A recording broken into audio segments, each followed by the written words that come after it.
एक अजीम दिन।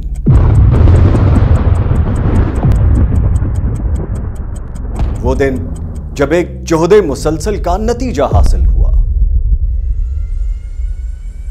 वो दिन जब कौम रंगो नस्ल, जात और मसलक छोड़कर मुत्तहिद हो गई।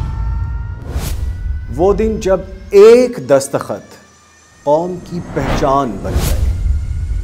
वो दिन जब 1953 के शुहदा की कुर्बानियां रंग लाईं।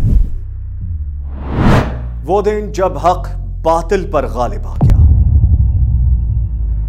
वो दिन जब पार्लियामेंट ने कादियानियों को गैर मुस्लिम अक़लियत करार दिया। 7 सितंबर 1974, एक अजीम दिन।